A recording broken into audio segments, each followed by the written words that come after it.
Hi everyone, কেমন আছো তোমরা? তো আমি পুরো রেডি হয়ে গেছি, বাইরে ঘুরতে যাব। বিকজ আজ সুইডেনে প্রচুর বরফ পড়ে রয়েছে। এই দেখো, এটা কিন্তু আমাদের রুমের বাইরের ভিউ। দেখেছো কি সুন্দর লাগছে? আর এটা তো আমার ফার্স্ট স্নোফল, তো আমি ভীষণই এনজয় করছি। আর দেখেছো বরফগুলোকে কিভাবে রাস্তা থেকে সরাচ্ছে এই ছোট্ট ছোট্ট গাড়িগুলো দিয়ে। এটা অ্যাকচুয়ালি হাঁটার রাস্তা, সেই রাস্তাটাকেও পরিষ্কার করছে দেখো। আর ওই নীল যে গাড়িটা রয়েছে, ওই গাড়িটাতে করে কিন্তু রাস্তার চারিদিকে পাথর ছড়িয়ে দিচ্ছে, যাতে স্লিপারি হয়ে পড়ে না যায় কেউ। চলো, আর বাড়িতে থাকা যাচ্ছে না, এবার কি মনে হচ্ছে আমি কখন বরফ নিয়ে একটু খেলবো। তো চলো চলো, আমি তাড়াতাড়ি রেডি হয়ে নিই। আমি এমনি রেডি হয়ে গেছি, কিন্তু বাইরে বেরোনোর জন্য যে রেডি হওয়াটা প্রয়োজন সেটা রেডি হব। আমাকে একটা দিদিভাই অনেক দিন ধরেই বলছে যে তার মেয়ে সুইডেনে আসবে এই ফেব্রুয়ারিতে। তো এই শীতের তো ভিডিওটা শুরু করার আগেই দিদিভাইকে একটা ধন্যবাদ। বাইরে যা ঠান্ডা, হ্যান্ড গ্লাভস ছাড়া বেরোনোই যাবে না, নাহলে হাত পুরো জমে যাবে, পুরো ফ্রোজেন হয়ে যাবে। তো সেই জন্য আমি হ্যান্ড গ্লাভসটা পরে নিচ্ছি। কিন্তু ভিডিও করার সময় কিন্তু স্কিনে আবার হ্যান্ড গ্লাভস পরে হাত দিলে কাজ করছে না। তো এইটা হলো সমস্যা, যে বাইরে গিয়ে আমি ভিডিওটা কি করে পেছন দিকটা দেখাবো, একবার নিজেকে দেখাবো, আমি টোটালি কনফিউজ। তো উইন্টারে পরার এই সক্সগুলো কিন্তু খুব ভালো, তাহলে এই 5-6টা মোজা পরার কোনো ঝামেলাই থাকে না। এটাই পরো, এরপর জুতো পরো, হয়ে গেল, রেডি। তো এটা আমার খুব পছন্দ হয়েছে এই সক্সগুলো, যেটা আমি লিডল থেকে নিয়ে এসেছি। এর দাম পড়েছিল তোমার 60 এসিকে, মানে আমাদের ওখানকার টাকা প্রায় 400 থেকে 450 টাকা মতো পড়েছিল। এটাই কিন্তু সুইডেনের প্রথম স্নোফল, আর আমার দেখাও প্রথম স্নোফল, আর যেটাকে আমি ভীষণই এনজয় করছি। আর প্রচণ্ড এক্সাইটেড ছিলাম এই দিনটার জন্য, যে সুইডেনে কবে বরফ পড়বে আর আমি কবে দেখব। তো আজকে তাপমাত্রা ছিল ওই -7-8। এবার আসা যাক সুইডেনে কী কী নিয়ে আসবে এই ঠান্ডাতে যারা আসছে, মানে জানুয়ারিতে, ফেব্রুয়ারিতে, মার্চে, তারা কী কী জিনিস নিয়ে আসবে। তো প্রথমে আসি, এখানে ঠান্ডা পড়ে তোমার নভেম্বরের মিডিল থেকে এপ্রিলের মিডিল পর্যন্ত, মানে এপ্রিলটাও ঠান্ডাই পড়বে। তো তখন সুইডেনে কিন্তু ডিসেম্বরের মিডিল থেকে জানুয়ারির মিডিল পর্যন্ত খুবই ঠান্ডা পড়ে। তখন কিন্তু সুইডেনে খুব ঠান্ডা পড়ে, তখন টেম্পারেচার -20 নিচেও নেমে যেতে পারে, কোনো বিশ্বাস নেই ওয়েদারের। এবার আসি, যারা সুইডেনে ভাবছে যে জানুয়ারি, ফেব্রুয়ারি, মার্চ, এপ্রিলে আসবে, তারা কী কী নিয়ে আসবে। তো যারা ফেব্রুয়ারি কিংবা জানুয়ারিতে আসছে, যেমন দিদিভাইয়ের মেয়েটা আসছে ফেব্রুয়ারিতে, তো কী কী নিয়ে আসবে। নিয়ে আসার প্রথম আমি বলবো ছাতা। ছাতাটা খুবই প্রয়োজন, কারণ যখন মাইনাস থেকে যখন প্লাসে টেম্পারেচার আসবে, যখন 1-2 আসবে, তখন হালকা বৃষ্টি হতে পারে। তো ছাতা খুব প্রয়োজন, এখানে বৃষ্টি হয়, তো ছাতাটা খুবই প্রয়োজন। নেক্সট হলো জ্যাকেট।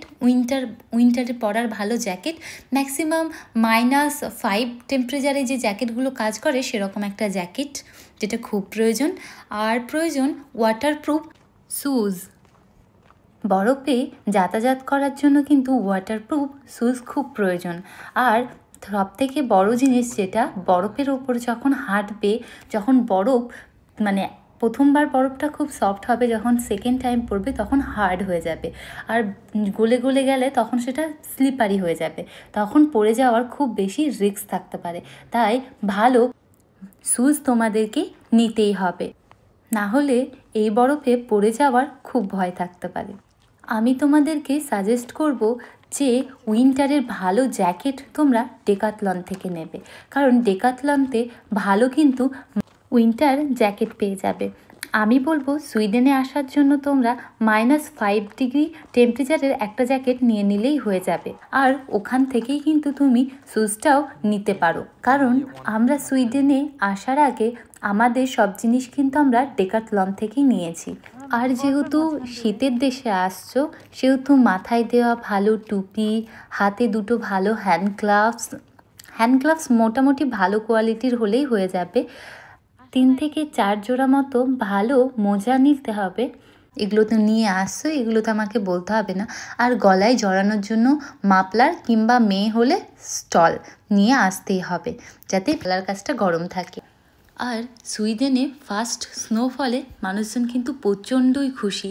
বাচ্চাদেরকে এক ধরনের টানা গাড়ি কিনে দিয়েছে, যেটা ওরা বসে থাকছে আর বাবা মা টানছে, যেটা সবাই খুব এনজয় করছে।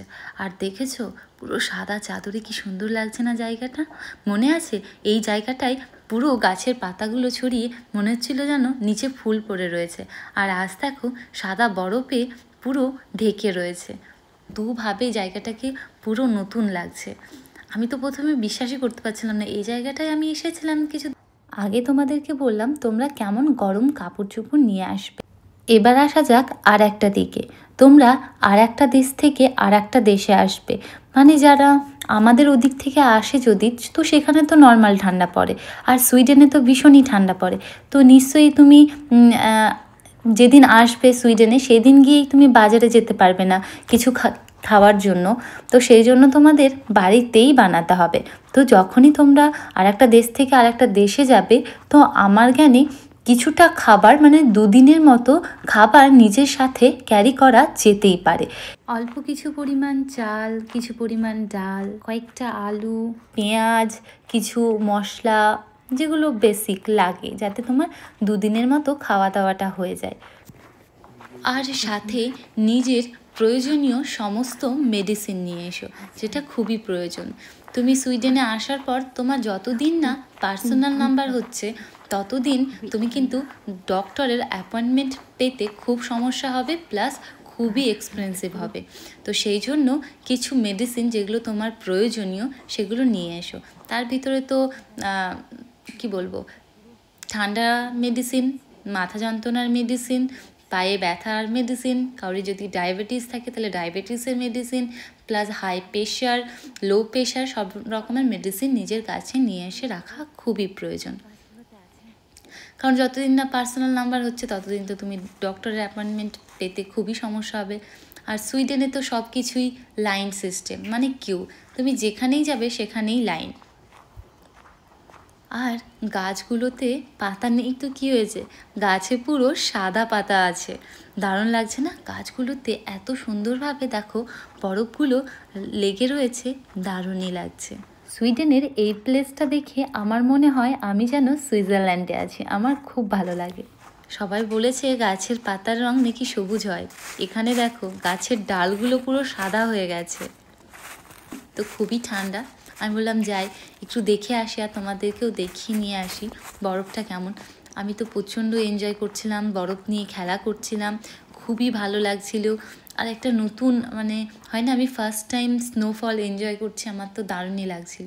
নরম বরফের উপর আমি যখন পা দিচ্ছিলাম তখন আমার পাগুলো কিন্তু বসে যাচ্ছিল। আর চলে আসার পর যখন আমি পেছন দিকে তাকাচ্ছি তখন আমার পায়ের ছাপগুলো খুব সুন্দরভাবে দেখা যাচ্ছে, সেটা আমি খুব এনজয় করছিলাম, কারণ একটা নতুন ধরনের অভিজ্ঞতা। আমি যখন ভিডিওটা বন্ধ বা পেছন থেকে ক্যামেরা ঘোরাচ্ছিলাম তখন তো হ্যান্ড গ্লাভস পরে আছে, সেহেতু মোবাইলটা কোনো রকমভাবে কাজ করছে না, তার জন্য আমাকে বারবার হ্যান্ড গ্লাভসটা খুলতে হচ্ছিল আর ভিডিও অন করতে হচ্ছিল, অফ করতে হচ্ছিল, যার জন্য আমার হাতটা পুরো জমে গেছিলো। আমার তো হাতে এত ঠান্ডা লাগছিল কি বলবো তোমাদেরকে।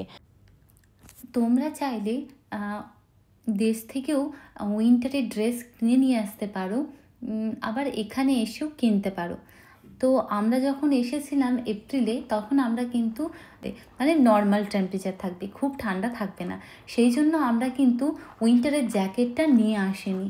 কিন্তু যেই আমরা এয়ারপোর্টে ল্যান্ড করেছি তখনই এত ঠান্ডা আর হালকা হালকা বৃষ্টি পড়ছিল, তো তখন আমাদের মনে হয়েছিল যে না, আমাদের ইন্ডিয়ার থেকেই নিয়ে আসা উচিত ছিল যে উইন্টারে ভালো জ্যাকেট। তখন আমাদের খুব ঠান্ডা লেগেছিল, তো আমরা তারপরে দিন বেরোই এবং বেরিয়ে নিজেদের জন্য উইন্টারে ভালো জ্যাকেট কিনে নিই। তো আমি সাজেস্ট করবো তোমরা ইন্ডিয়া থেকেই উইন্টারে জ্যাকেট নিয়ে আসো, কারণ তোমরা আসছো একেবারে ফেব্রুয়ারিতে। বুঝছো কি, আজ সেই পুরনো জায়গাটা নতুন করে সেজেছে, সত্যি সাজলে সবাইকে সুন্দর লাগে। দেখো পুরো সাদা চাদর দিয়ে যেন মনে হচ্ছে কেউ মুড়িয়ে দিয়েছে এই শহরটাকে, আমার তো খুবই সুন্দর লাগছে।